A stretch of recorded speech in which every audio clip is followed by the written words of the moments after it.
Good afternoon family, কেমন আছো সবাই? আশা করছি সবাই ভালো আছো আর আমরাও বেশ ভালো আছি। তো নতুন একটা ভিডিওতে অনেক স্বাগত।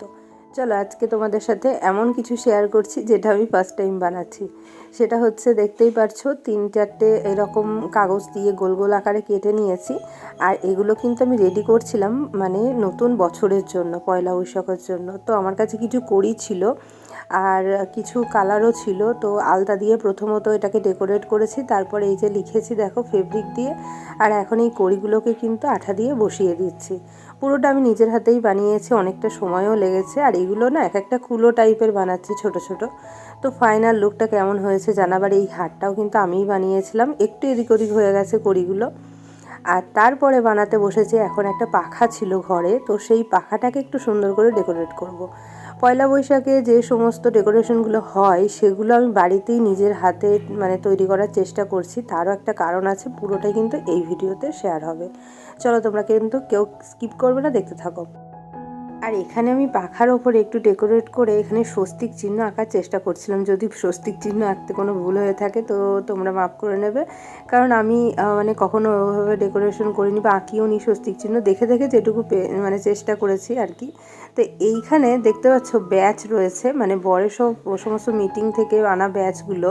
তো সেগুলো দুটো কালারের মানে 2-3টে কালারের ছিল, তো সেগুলো দিয়েই একটুখানি ডেকোরেশন করেছি। যাই হোক, এটা পরের দিন মর্নিং আর কি, নতুন বছরের শুভেচ্ছা সবাইকে। ভিডিওটা শুরু করে দিয়েছি। তো সকালবেলায় উঠি বর ফ্রেশ হচ্ছে, আর এদিকে আমি কিন্তু একটুখানি আদা চা বসিয়ে দিয়েছি, কারণ একটু গলাটা ব্যথা ব্যথা। আর এই যে দেখো আমার জবা গাছটায় কিন্তু কুড়িও চলে এসেছে, সেই জবা গাছটা যেটা আমি নিয়ে এসেছিলাম। আর সকালবেলায় একটুখানি উষ্ণ জল খাই চিয়া সিড দিয়ে, আর তারপরে একটুখানি মধু লেবু এইসব দিয়েই খাই। গুড মর্নিং, শুভ নববর্ষ সবাইকে আমাদের তরফ থেকে। সকাল সকাল এক মুঠো ড্রাই ফ্রুটস দিয়ে চললাম একটু হাঁটতে। আসলে রেগুলার সকালবেলাতে হাঁটতে যাই, আর বর আর আমি এইভাবে হাসাহাসি করি, একটু এক্সারসাইজ করার চেষ্টা করি। বর তো যদিও মানে করতে অতটাও ভালোবাসে না, পুরোটাই আমার জন্য ও চেষ্টা করে। সবাইকে শুভ নববর্ষ আমাদের তরফ থেকে। সবার বছর খুব ভালো কাটুক। আমরা থেমে গেছি। আর সকালবেলাতেই একটু ফ্রেশ হাওয়া নিতে এসেছিলাম বাইরে, হয়ে গেছে। এবার এখন বাজার যাব, আজকে নববর্ষের দিনের বাজার। তো স্পেশাল আইটেম মানে স্পেশাল কিছু রাতে হবে, দুপুরে তেমন কিছু হবে না, সবটাই নর্মাল। চলো। আর এখন প্রায় ওই সকাল 8টা মতো বাজে। তো আমরা এখন বাজারের দিকে হাঁটছি, আর এখানে একটু হেয়ার কাটিং করতে চলে এসেছে বর। আর কি বলো তো, এখানে সকালবেলা অবধি হাঁটলেও মানে কারোর কোনো ব্যাপার না, গ্রামের মতো নয়। এখানে সকাল 8টা-9টা অবধি সবাই হাঁটে স্বাগতিকীতে। যাই হোক, নতুন বছরে একটু মিষ্টির দোকানে চলে এসেছি, প্রচুর ভিড় ছিল। আর মাংসের দোকানেও কিন্তু প্রচুর ভিড় ছিল, কিন্তু আমরা মাংস নিইনি, আমরা আজকে মাছ নিচ্ছি। তারও কারণ রয়েছে, সবটাই শেয়ার করবো।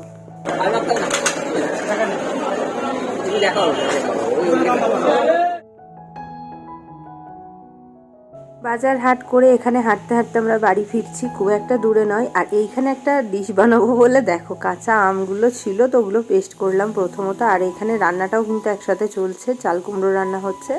আর দেখো আজকে মাছের সাইজগুলো কত সুন্দর, মানে এই টাইপের মাছ না আমার খেতে ভীষণ ভালো লাগে। তো এই যে দেখো আমটা পেস্ট করা হয়ে গেছে, আর এখন উষ্ণ দুধের মধ্যে দিয়ে দিচ্ছি। বুঝতেই পারছো, এটাকে দিয়ে একটু ছানা কাটানোর চেষ্টা করছি।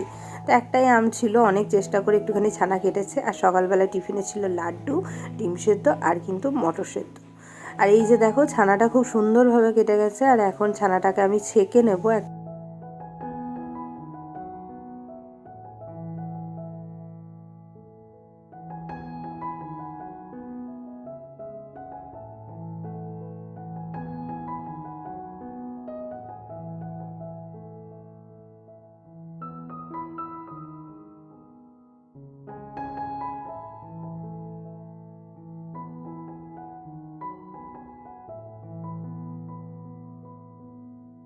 এইখানে কতটা পরিমাণ দেখতে পাচ্ছ, মানে ছানা কাটার পর জলটা বেরিয়েছে। আমি ভাবছি যে মানে দুধে কতটা জল মেশায় আর কি। তো যাই হোক, এইদিকে দেখো আমি এখন জল ঝরাতে দিয়েছি, তারপরে এখানে এখন ছানাটাকে ছেনে নিতে বসেছি। আর বুঝতেই পারছো কি প্রসেসিং চলছে এখানে। আমি একটুখানি মিষ্টি বানানোর জন্য ফার্স্ট টাইম ট্রাই করছি, কিন্তু সত্যি কথা বলতে মানে আলটিমেট মিষ্টিটা কিন্তু একদমই ভালো হয়নি। হতে পারে কোথাও একটু সমস্যা হয়েছিল, আমি একটু আমের ফ্লেভার দিয়ে মিষ্টিটা বানানোর চেষ্টা করছিলাম। তো আমি খুব ভালোভাবে চেনার চেষ্টা করেছিলাম, কিন্তু যাই হোক কোথাও ঘাটতি ছিল যার জন্য হয়নি। নেক্সট টাইম আশা করি ভালো হবে। তো যেটা করেছি সেটাই চলো শেয়ার করি। কিন্তু খুব সুন্দরই হয়েছিল, দেখো দেখতেও খুব অপূর্ব হয়েছিল, কোথাও ফাটল ছিল না, সব কিছু পারফেক্ট ছিল। কিন্তু কেন যে মিষ্টিগুলো শেষ অবধি ভালো হয়নি সেটা আমি নিজেও বুঝতে পারিনি। তো তোমরা জেনে থাকলে অবশ্যই সেটা শেয়ার করবে। আর এখানে মানে চিনি যে শিরাটা সেটা তৈরি করছে, তার মধ্যে একটুখানি আমের মানে পাল্প দিয়ে দিয়েছিলাম। আর এরপরে দেখো মিষ্টিগুলো ছেড়ে দিয়েছি। আর তারপরে মিষ্টিগুলো কিন্তু ভালোই ফুলেছিল, কিন্তু পরে কিন্তু মিষ্টিগুলো আবার শক্ত হয়ে গেছিলো। হতে পারে আমার ছানাটাকে আরও ভালো করে ছানতে হতো, সেটা হয়তো পারিনি, বাট চেষ্টা করেছি এই চা। আর এই যে দুপুরে খাবার দাবার রেডি। এখন খাওয়া দাওয়া করে আমি একটু পায়েস বানাতে চলে এসেছি, যেহেতু বছরের প্রথম দিন। বাইরে থেকে মিষ্টি কেনা হয়নি, এভাবেই আমরা ঘরে মিষ্টি জাতীয় জিনিস তৈরি করে নিয়েছি। আর বিকেলবেলায় করছিলাম ডেকোরেশন, কারণ হচ্ছে রাত্রেবেলায় ছোট্ট একটা নিজেদের মধ্যে সেলিব্রেশন করব। তো এই সমস্ত জিনিসগুলো বানিয়েছি কিন্তু এটার জন্যই। তো চলো কি করছি কেন করছি সবই শেয়ার করছি।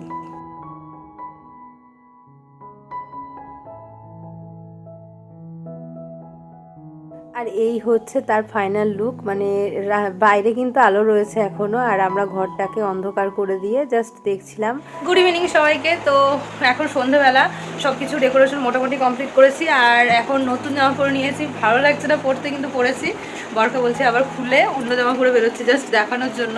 আর ফ্রন্ট ক্যামেরাটা এত বাজে হয়ে গেছে যে আমার নিজেরই ভালো লাগছে না এখন কোনো ভিডিও করতে, ছবি তুলতে। তো চলো এখন বাইরে যাব চিকেন আনতে, আর সাথে হচ্ছে টুকটুকিটাকে কিছু দরকার রয়েছে।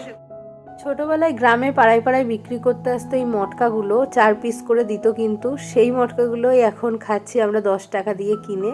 তো একদম চিনি গোলা ছিল যাকে বলে, একদমই টেস্ট ছিল না, খুব একটা ভালো লাগেনি। আর এখন এসেছি কিন্তু আমরা একটা মানে কি বলবো, ওই নদীর পাশেই একটা এরকম ব্রিজ করে বাঁধানো রয়েছে। তো নিচে এত বড় বড় একদম পানা জমে গেছে, মানে পানা হয়েছে। তো আমি ওর ওপরে গিয়ে একটু কেরামতি দেখাচ্ছিলাম, ইচ্ছে করছিল ওই পারে যেতে, কিন্তু ভয়ও লাগছিল। আর এসেছি আলটিমেট হচ্ছে কলার পাতা কাটতে। তো কলার পাতা কেটে নিয়ে যাচ্ছি, সেটাও কারণ রয়েছে, তো সবটাই দেখতে পারবে। চলো এখন দেখতে থাকো কি করে কলার পাতাটা কাটি।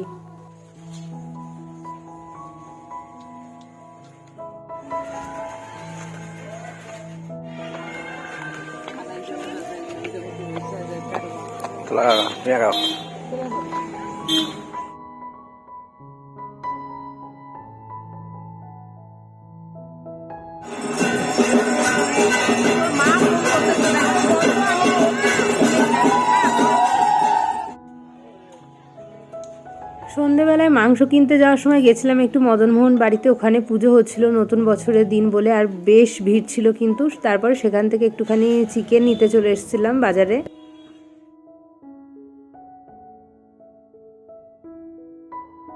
চিকেনের অলরেডি জোগাড়জান্তি হয়ে গেছে, রান্নাও কিন্তু হয়ে গেছে। এদিকে গরম গরম ভাতটা এখন নামিয়ে নেব। আর দেখেছো লম্বা লম্বা চালের ভাত করেছি, কারণ সেদিনকে বিরিয়ানির জন্য যে চালটা এনেছিলাম সেই চালটা অলরেডি আমরা ভাত করে খেয়ে নিচ্ছি আজকের দিনে।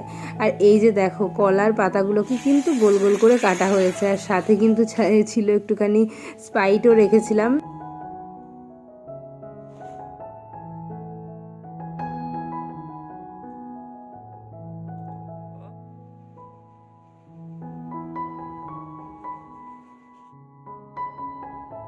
আর এখন দেখো আমিও রেডি হয়ে নিয়েছি তাড়াতাড়ি করে, এত গরমের মধ্যে। আর এই ঘরের মধ্যে প্রচণ্ড মশার উৎপাত ছিল, তো মর্টিন চালিয়ে যাই হোক ফ্যানটা বন্ধ করে আপাতত এই ছবি তোলার জন্য এই ডেকোরেশন করা, মানে ওই ছোট ছোট মোমবাতিগুলো ছিল তো সেগুলোকে জ্বালানো আর কি।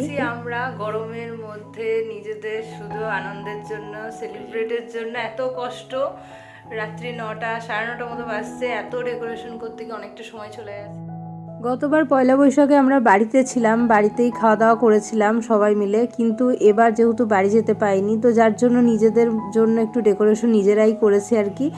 আর কি বলতো, আমরা তার আগের বার পয়লা বৈশাখে কিন্তু বাইরে রেস্টুরেন্টে খেতে গেছিলাম, ডিনারে গেছিলাম, সেটাও করা যেত, কিন্তু হঠাৎ ইচ্ছে করলো একটুখানি ঘরে বসে যদি ডেকোরেশন করা যায়। সত্যি এটা একদিক থেকে দেখতে গেলে সাদা ভাত, চিকেন কষা, সাথে রয়েছে স্যালাড, তারপরে রয়েছে পায়েস, আর সাথে হচ্ছে আমার তৈরি মিষ্টি। আর এইদিকে রয়েছে কি যেন ওটা মজিতো টাইপের একটা কিছু হাতে। সব কিছুর পরে না সব সময় বাড়িতে খাওয়া দাওয়া এরকম করলে একটাই চিন্তা হয়, এই খাওয়া দাওয়ার পরে কিন্তু এখন নিজেদেরকে সব কিছু গুটাতে হবে এবং মাজতে ধুতে হবে, যেটা কিন্তু রেস্টুরেন্টে গেলে হয় না। এই একটার জন্যেই কিন্তু খুব বাজে লাগে বাড়িতে বসে এত কিছু করা, কিন্তু আমার কিন্তু বেশ লাগে, যেহেতু আমার সাথে সবসময় বর হেল্প করে এর জন্যই। যাই হোক, আজকের ভিডিওটা কেমন লাগলো অবশ্যই জানাবে। টাটা।